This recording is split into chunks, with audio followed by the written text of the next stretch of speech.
Dobrý deň. Vianočný som, mrno dešušne a nádcha. Aj takto si niektorí z nás predstavujú práve Vianoce. Dnes sme navštívili našich politikov a pýtali sme sa ich, či sa tešia na Vianoce. A reakcie našich politikov nás doslova zaskočili. Pán Fico, kde tento rok strávite pokojné vianočné chvíle? Pôjdem na zahraničnú cestu do krajín mimo Európskej únie. Aha. A vedíte ešte na Ježiška?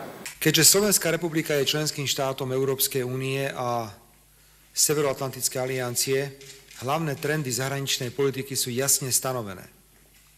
Myslím si, že patríme medzi politikov, ktorí nemajú ideologické klapky, ale uvedomujeme si, aké sú naše priority.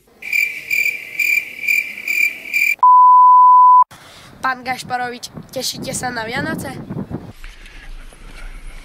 Trošku sa vám divím, ale ani nie tak, že by som bol z toho prekvapený, že aj pri takejto situácii položíte otázku, ktorá sa tohto dňa vôbec, ale vôbec netýka.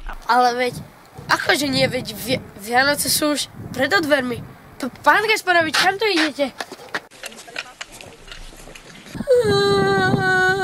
Zašli sme aj s našim polovičatým politikom a pýtali sme sa ho, ako sa na Vianoce teší on. Pán Zurinda, a vy veríte na Ježiška? Verím. No to je milé. Aký najkrajší darčík ste od neho dostali?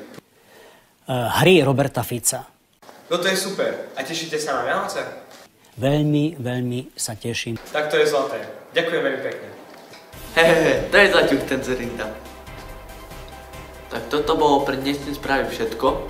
Ja ďakujem, že ste vydržali pozerať na našich polodementných redaktorov a do skorého videnia. Dobre.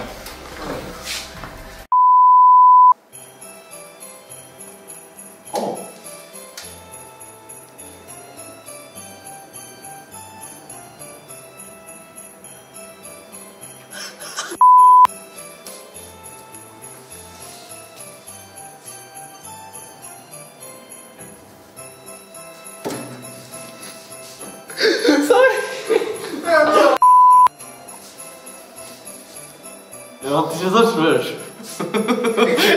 Jaki fejs. No, umieram. Patrz, jak bebryczka.